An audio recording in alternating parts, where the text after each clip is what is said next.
Hello, and welcome back to another episode of Formula One. I'm your host, Jamie. I'm here with my sister, Jack. Hi, everybody. How are we? How are we feeling? We had Canada this weekend. We had Road America over with IndyCar. We had lots going on. We had lots going on, possibly my favorite F1 race of the calendar. And that says a lot. Coming from a McLaren fan, I mean, it's competing with Miami. I'm not going to lie to you. I cannot say the same as a Ferrari fan. However, it was entertaining. We will get there. It's a lot. We have a lot to get through. Yeah. But before we get to Canada debrief, we do have a couple pieces of news. One being that Yuki has extended his contract with Visa Cash App RB for the 2025 season. So very exciting. I mean, at least, at least he's on the grid. Right. I am of the camp that I do think he's eventually going to have to look elsewhere. Yeah. I've been in there. I've set up my tent. I'm there. Yeah. But I mean, if you also look at the options that are available right now, it's not like there's anything great available for him. Like, yeah, technically Lance hasn't officially been announced with the Aston seat, but yeah, we all kind of know that that's where that's going. So he'll just randomly pop up on the driver lineup at some point. Exactly. That's how it goes through it. That's how it goes every year. Silly season, they leave Lance as a question mark, and then they get the last real announcement, and then magically Lance has been announced. So, yeah, I think at least he has a seat. He has one more year, and then who knows when engine regs and all those changes come in. Honda will no longer be with the Red Bull family, so we will see. We will see where everything goes. Yeah. I'm excited that he's still on the grid. That's my silver lining of that announcement. Mm-hmm. Yes, yeah. And if the rumors are correct, we will be getting probably the Danny Rick extension announcement pretty soon as well. So it sounds like that team will be staying the same, which bittersweet. I want Liam Lawson to also be on the grid. So yeah. But, it's all good. It's okay. Speaking of 2026, though, the FIA did release the new regulations for 2026. Highlights from there include they'll be removing DRS and replacing it with what they call manual override mode, which, to my understanding, is pretty similar to IndyCar's push to pass. So they would use manual override mode to get a power boost to encourage overtaking and things like that. That's what push to pass is, an additional 60 horsepower. Drivers in IndyCar have, I believe, 120 seconds of push to pass per race, and they can use it at any time. So I am very excited. I pitched something very similar to this not so long ago. So I'm glad they listened. I hate to break this to people, but we are the FIA. Yeah, we're plants. We're it. Yeah, we're industry plants. Yeah. Trying to sway the public opinion. Even though we talk so much crap about the FIA, which is so interesting. You can't just blindly follow anybody, right? You gotta think for yourself. Yeah, keep you guessing. Exactly. But other news, there will be narrower tires, a narrower front wing, reduced ground effect because the floor will be partially flat, which will be really interesting. Redesigned rear wing, and the front wings are also look very different, active aero style, which I'm very curious to see. But essentially, downforce has been reduced by 30%, drag has been reduced by 55%, and the cars will be 30 kilos lighter, 200 millimeters shorter, and 100 millimeters narrower. So that means we're getting smaller cars, which with a lot of tracks like Monaco and things like that. Yeah, the street races for sure. Yeah, so it remains to be seen, right, if this is enough to make those a bit more interesting as races. I'm of the mindset that Monaco should never, ever, ever leave the grid, no matter how boring the race is. So, quali's the excitement part, and then you just can't have a Formula One calendar without Monaco. It's just you can't have that. Even though, somebody pointed out, I can't remember her name, but she pointed out that it like doesn't actually meet FIA guidelines to be on the Yeah, grid, it's which fine. is They're funny, grandfathered on the in. It's calendar. fine.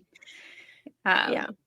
But yeah, overall, I think there's some really exciting changes. Obviously, there is some feedback from the teams. As you can probably imagine, teams like Red Bull, who are currently dominating, are not very happy that there's going to be major changes. But Mercedes sounds very confident, which is really interesting and also kind of goes into that whole, tinfoil hat conversation. If you want to talk Carlos moving to Williams, Williams is a Mercedes engine. Alex Albon and George Russell have both been quoted being very confident in the Yeah. package that they have for 2026. So who knows? It's so far away.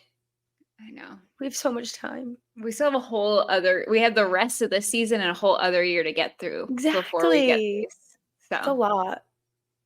It's a so lot. we will see. I think we'll probably, my guess, calling it now based on what we've seen, I think we'll have a very similar situation to the most recent regulation changes for 2022, where Mercedes was dominant for years and years and years. Red Bull caught up to them in 2021. And then the regulations changed, and there had been sort of a major changing of the guard where somebody gets it right and the dominant team maybe Yeah. doesn't. So, a reshuffle, we'll see who ends up at the front. But the thing with F1 is it's sort of like one team is sort of on top for years and years and years, and then Yeah. other teams catch up, and then the regulations change, and then there's a new team on top, and then other teams catch up. So, we'll see.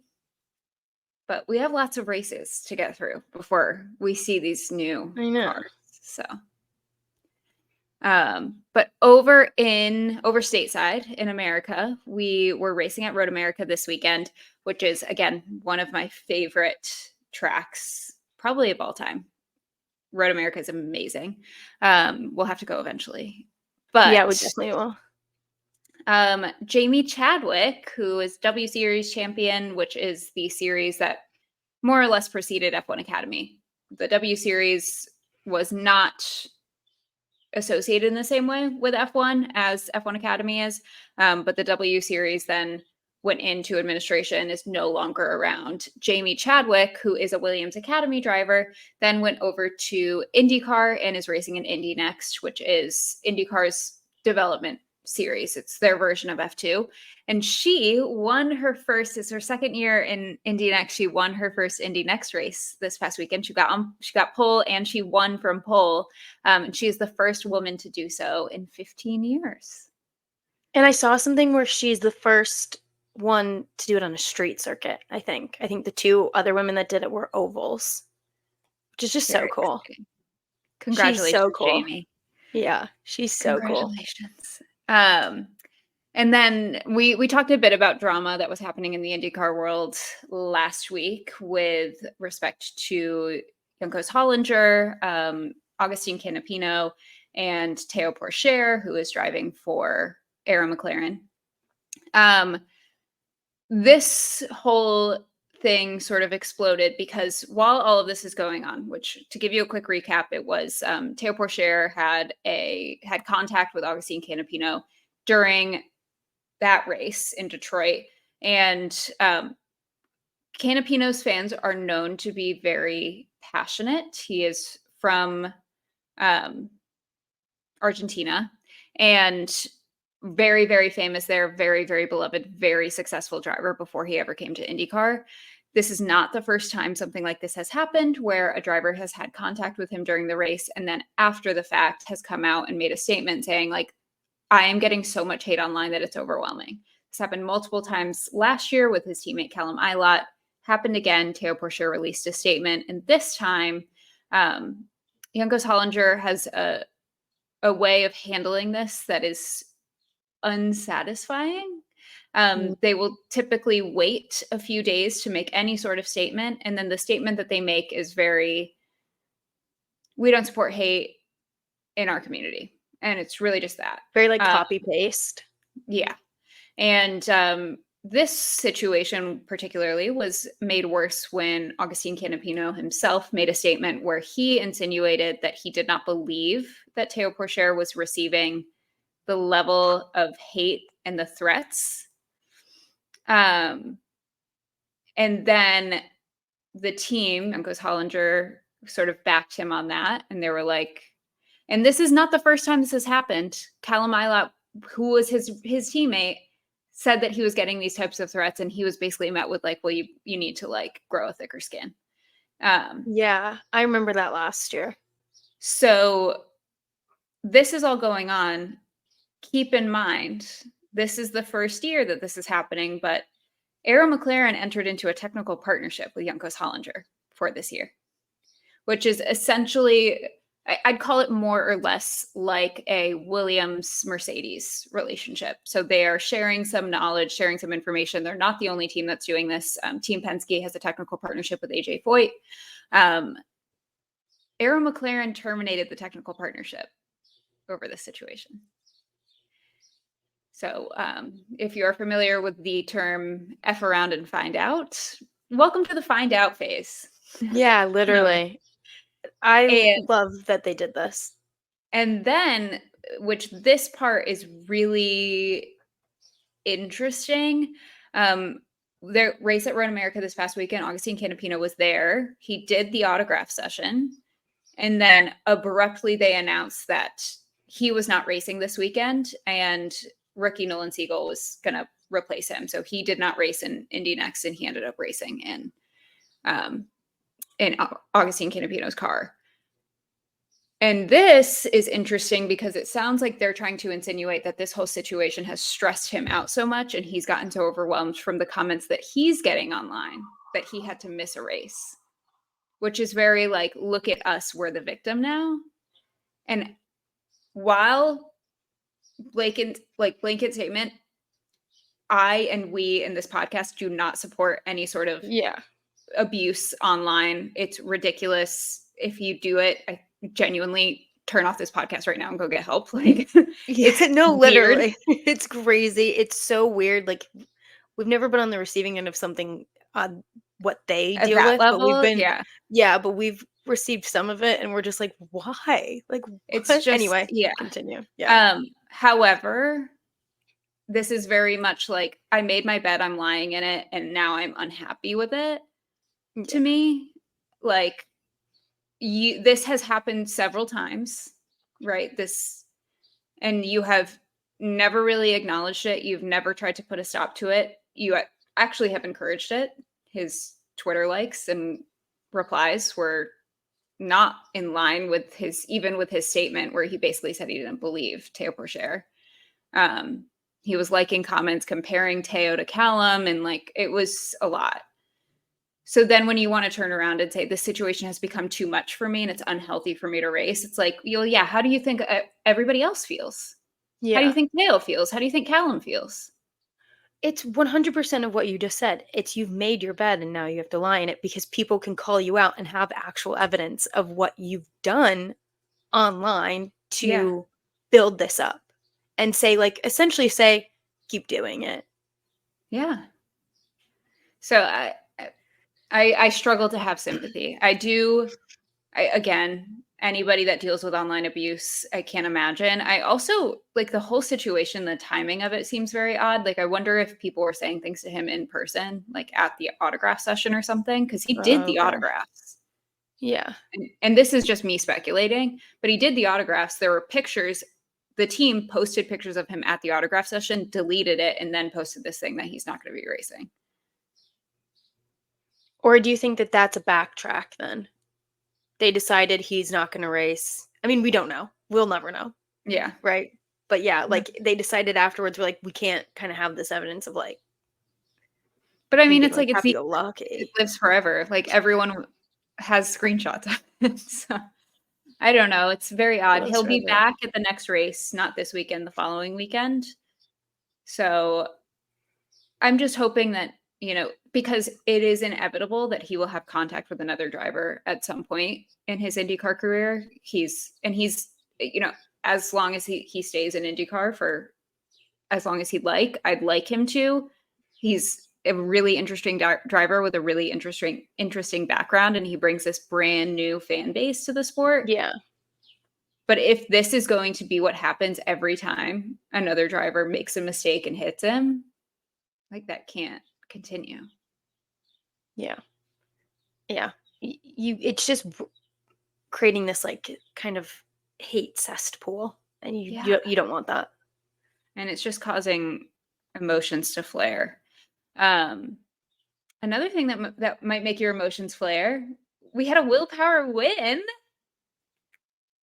And positive. I love him. Positive Run me emotions run me flare. over again if it means that you're gonna win. Absolutely. Yeah, so this is Will's first win in a couple years, which is really exciting. It was an all Penske podium, which does bring out the tinfoil hat in me, I will say. But I'm gonna just be happy for them. Someone for now. check. I am like, did we really remove that line of code with the push-ups? Excuse me. But yeah, very exciting for them. There is also this like secondary bit of tea that I am monitoring, which I have dubbed bus brosades, because Scott McLaughlin and Joseph Newgarden were besties and had a podcast together and a show together Yeah. called Bus Bros. They do not speak anymore. What? Like, no evidence of them speaking. They made them all at the start of the IndyCar season do this like little card that they filled out where it's like, what's your name? What's your number? How many years have you been in IndyCar? And one of the fun questions was, who from the grid would you go on a road trip with? And they both answered no one. And Or Scott could they do that? Like, could they think they'd be like, oh, that's funny, let's pick nobody? Scott McLaughlin's birthday was this weekend. He posted a picture with a bunch of drivers. Joseph wasn't there at his birthday party.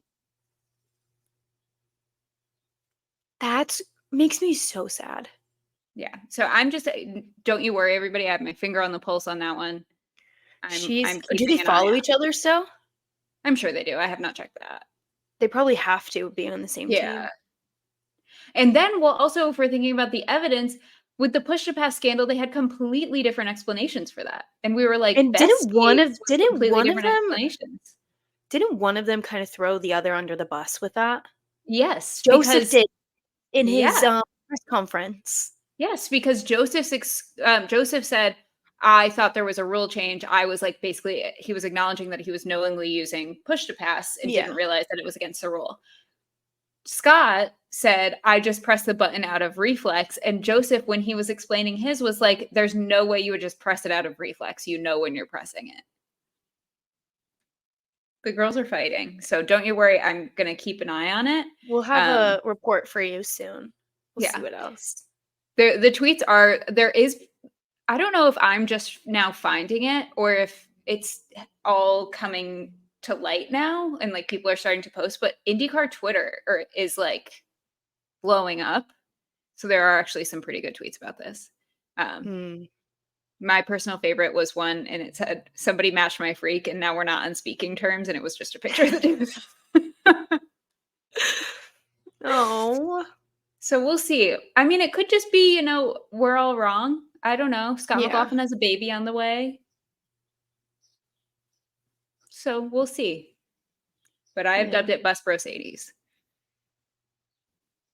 Shall we talk about Canada now? I really don't. Oh, this was so painful. I mean, it was everything for you. Yeah, for me. All right. So in quali, I mean, they spent all of quali talking about how it was about to rain. Yeah. Let's make it a drinking game next time, honestly. I was like, show me the rain or stop talking about it. Is this George Russell sweat coming in again this season or what? Like, yeah. At one point, I don't know if you caught it. I think it was Crofty. It might have been Martin. Was like, the drivers sometimes when the water like gets on their visors, it looks a lot heavier than it is. And I was like, I feel like that might be shade to George Russell with this one. But one note. Briefly during Q2, Pierre went P1 and Martin Brundle was so surprised. And I wrote in my notes, I'm just as surprised as you, Martin Brundle. And it was Wait, brief, but it was beautiful. I texted you at one point. I took a random screenshot. Who was the top 3? Yeah. It was at the end of Q1. It didn't end up being this way because people were finishing their laps. But at this point where I took it, it was Lewis, Oscar, and Lando in the top 3. And I was like, stop. Just stop it. Good The rain is too much. The rain that is the little baby is too much. Yeah. Yeah. But out in Q1, we had both of the Saubers, Nico Hulkenberg, Esteban Ocon, and Sergio Perez. Another not great. Coming right off that contract extension. Yikes. Yeah. I'm sure they at Red Bull they were not happy. Not happy camp. It's just surprising. I don't know because he's had this same thing happen. I feel like every year where he starts off pretty strong. I do think he started off stronger in 2023 than he started off for this sure. year. For sure. But he starts off strong. He's getting, front row starts with Max, and he hasn't been on the podium too much this year, but he's been stronger. And then mid-season, he just falls off. And it's something happens. Does he I don't know if it's like he gets tired or like something. Yeah, travel, jet lag kind of thing. I don't know. But you think he'd be used to all of the travel and stuff by now? He's been in it for so long. I don't know. I have no idea. He got his contract extension and he was like, I did my job. I'm done. I'm just done for the day. It's that I'm done. that Mick Schumacher picture. Have you ever seen that picture? Yeah. The one where it says done for the day with the thumbs up. I also just think of there's like TikToks where it's like, I've sent 3 emails, I'm done for the day. That's how it feels. He got his contract extension. He's done for the day. He's done for a while. I respect it. I mean, he's signed, I think, so I was originally told via F1 that it was a 2-year contract, but what I believe is actually to be true is that it's a 1+1. I think Christian Horner said that. So he at least has a job till the end of 2025. Yeah, I would think the latter. I would not expect them to come out with a 2-year contract for him with the way he's driven the past 2 seasons. Yeah. I wouldn't, and how they talk about him. Going to a 2-year contract would be wild. Especially with the engine changes. Yes. So we will see. Then we ended up in Q2, and Mercedes had pace this weekend, which was just shocking. They said surprise. Surprise. Welcome to the land of maple syrup. We're fast now. Yeah. Which was crazy. We love Canada. Ferrari did not have the same luck. Ferrari was slow all weekend. So slow. Just so slow. Yeah. Out in Q2. Yeah. At Both one point, of them, that was crazy. At one point, there was like a weird issue with Alex's car in the pit box, and the like right rear got stuck. That was very odd. Oh yeah. Yeah. It had me confused. But the Ferrari geniuses that they are, they put on old tires for their last run in Q2, already being slow. And both were knocked out. So out in Q2 were both the Ferraris, Logan, K-Mag, and Pierre. So that's great. It made for an interesting Q3. Yeah. Not for me. I had to pause for a bit and just like breathe for a second while I was watching. But it's okay. We're back. Time for Q3. This was a really entertaining Q3. George Russell was looking, again, fast all quali, but really fast in Q3, and he Yeah. set a 112. But it was pretty early in the session, so I sort of assumed when he said it, like, other people are gonna Yeah. pass him. But no one was able to go faster than him. In fact, Max set the exact same time. He also set a 112, but because George said it first, George Russell was our pole sitter in Canada. And he did the T thing. He did. He did the pose from last year's intro, which was iconic. Yeah. Do you Uh, think he planned that? He's like, if I get pole, T I feel like, pose. yeah, it's like a taking back his own power type of thing because everyone makes fun of Mm. him for it still. Good for him. Yeah. And then P2 was Max, P3 was Lando. And then another just quick note, I mean, both the RBs made it to Q3, but Danny Rick qualified P5. Yeah, the V carbs. Yeah. Yeah. Good for him. Yeah. He Crazy. was that before or after That was that after Sky Jacques Villeneuve. Sports? Yeah, it was after Jacques Villeneuve said all those things. Um, so yeah, Jacques Villeneuve is a Formula One world champion. I believe also raced in IndyCar, if I'm not mistaken. Um, had quite a few things to say about Danny Rick. He was basically saying, why is he still in the sport? He's not good enough to still be in the sport. Also, like, caught, like, Sebastian Vettel caught a stray in there because he called Sebastian Vettel, like, burnt out and tired. It was like, what? You're just like naming everybody, and you just Um, showed your love for like Lewis Hamilton, which like I get love for Lewis Hamilton, but like there's and no the need thing, to throw all these drivers under the bus. yeah, and the thing is, I think we need people with differing perspectives on these shows. Like, it's kind of boring when everyone loves Lewis or everyone loves Yeah. Max. The differing perspectives is what makes it entertaining, and it's Yeah. important to share not just one side. However, he went so hard and so far with it and was just like basically like, Daniel, you suck. I was like, Yeah. did Daniel do something to you personally? Like, why do you hate him so much? It was just like Like, weird because he was essentially saying like if like the fact that he's not a world champion, he shouldn't like be having all these like accommodations. I think he kept using that word, mhm. accommodations. Um he's like an Which, like, 8-time race winner. He accommodations, he just wants the car to go faster. Like, it's not like he's I don't know. I also so Daniel Ricciardo, his helmet, sick this weekend. yeah, it was like Absolutely maple sick. syrup. That was Just cool. a drop of maple syrup. But yeah, Daniel, I mean, one greatest way to answer to that was to just go put it on P5, put Yeah. that RB on P5. Um, but after the fact, he was very like, you know him, he's media trained with a capital M and a capital T. So he was very professional about it.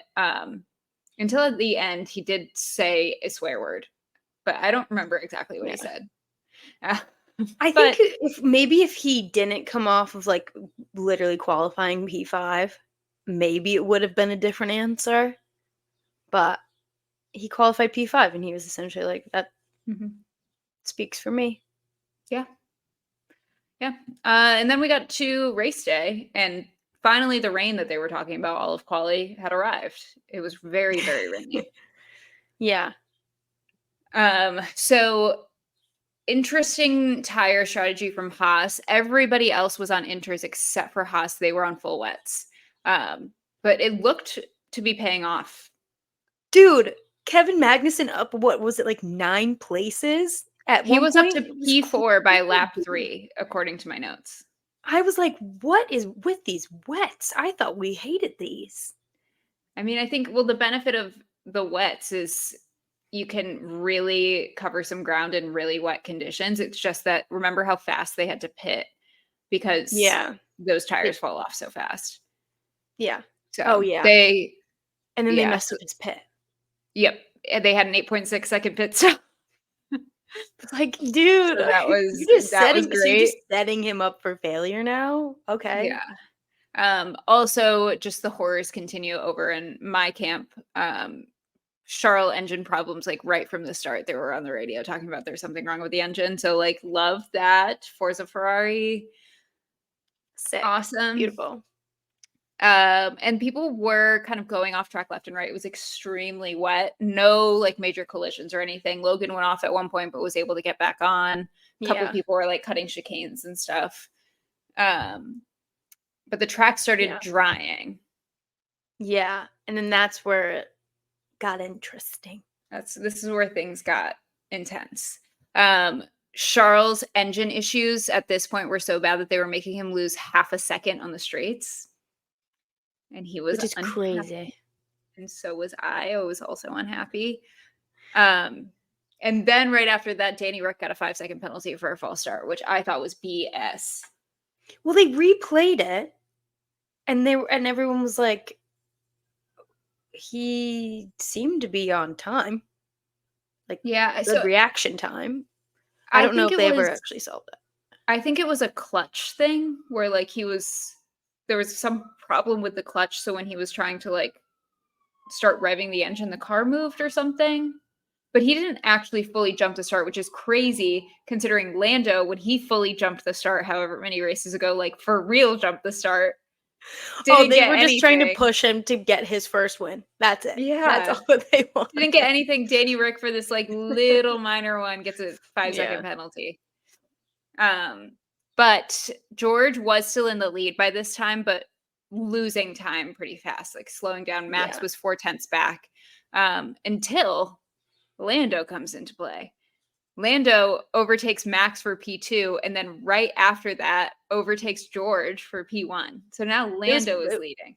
It was very pretty. It was very pretty. It might like I've definitely put it in the back of my brain of like when we do our year wrap up, when we do our favorite overtake.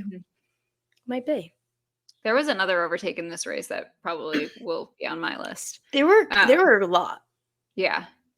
But yeah, so this like crazy succession of events. So it was looking like Max was going to catch George, but then Lando catches Max, and then Lando catches George.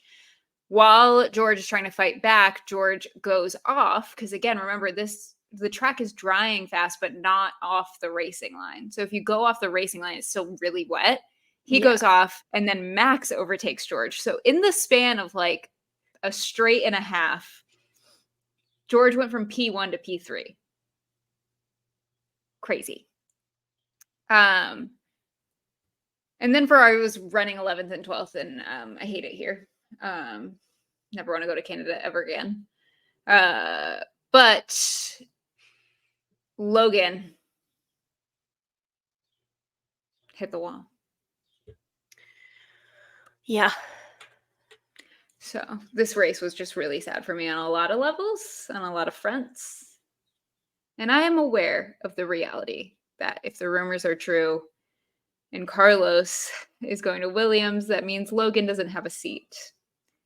And that's so sad for so many reasons, because I'm so used to seeing my favorite driver, with the exception of this weekend, competing for podiums and wins. Yeah. And now I'm going to have to see him in P17, and I won't get to see Logie Bear at all.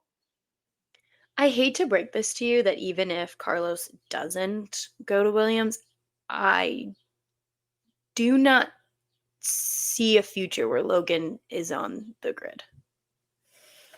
James Vowles, you are dancing dangerously close to the enemy list. I hate it because I want him to do well. We need an American king on our grid. Maybe Andretti can swoop in and pick him back up and give him confidence.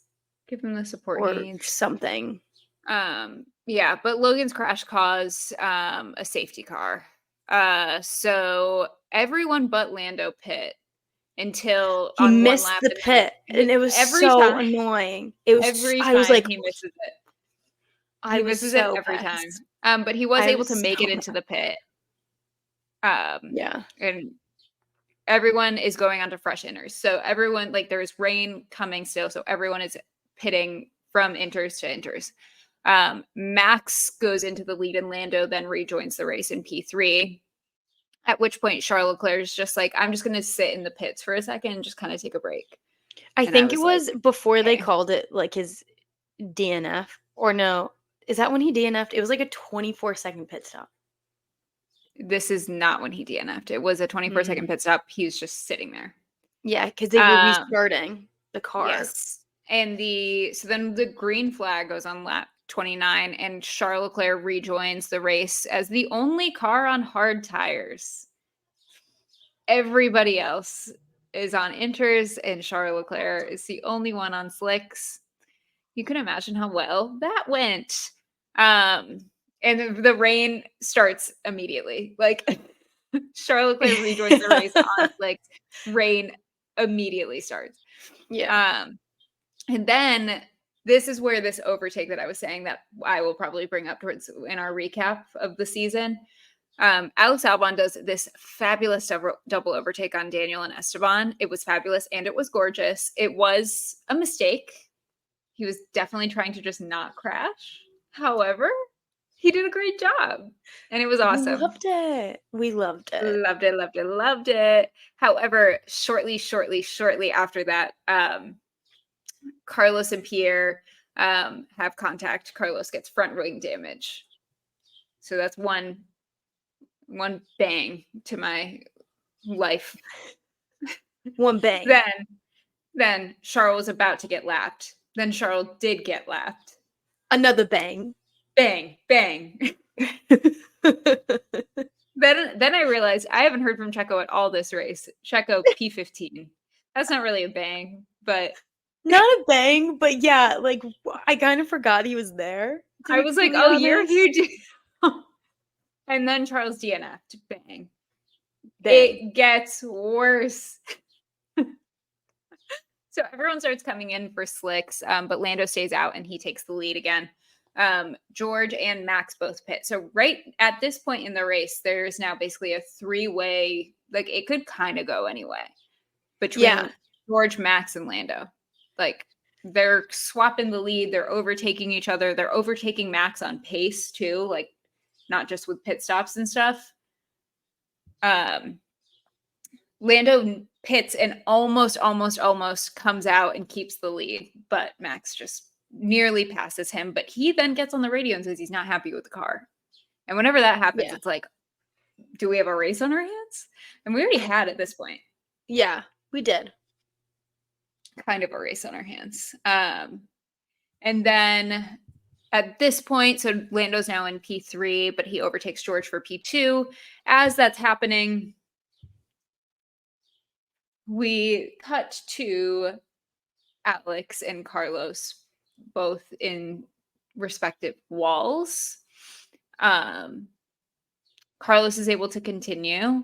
Alex Albon DNF'd. So just if you're keeping the tally, that's 2 more bangs for me. Bang, bang. At this point, I did think about the fact that I informed all of you at the beginning of this year that if I didn't like how a race was going, I would turn it off. And I almost did that, but I needed to see how it ended. If it wasn't such a fight at the front, yeah, then I would have turned it. Then I would have turned it off. Yeah. Yeah. Mm-hmm. So as this is happening, so Alex is DNF'd.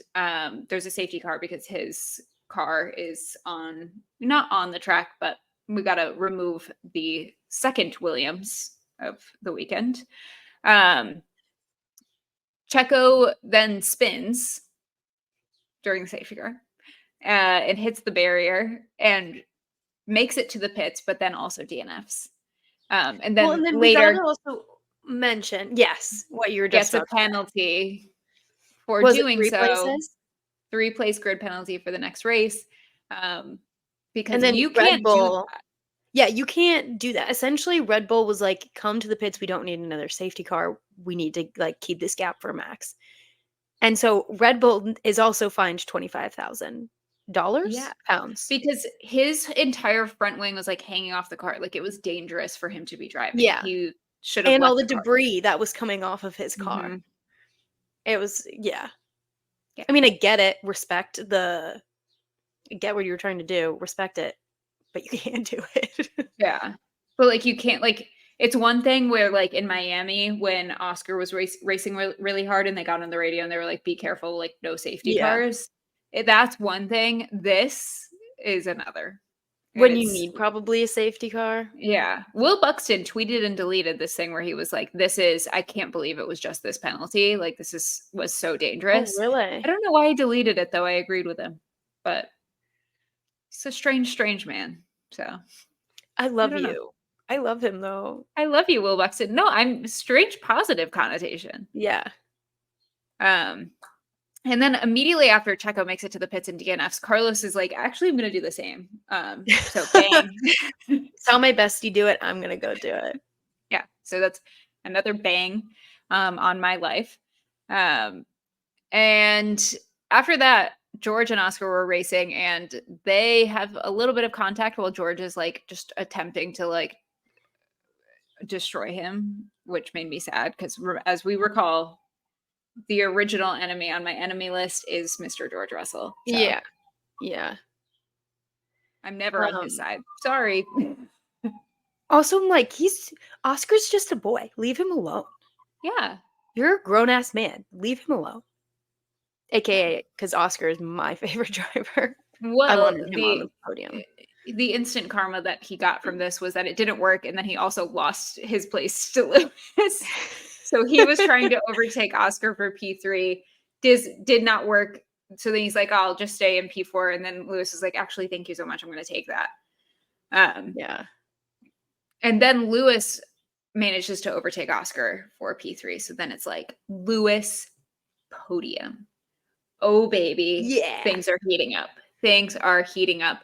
And then Yuki almost crashed. It was very, very scary. I don't know how. And if you think the way that I'm explaining this is insane, it's because this is how the race was, everybody. This is how it was. There were things that they didn't show and they mentioned later on. They're like, we were following this and this was going on. We couldn't show both. So this is the replay.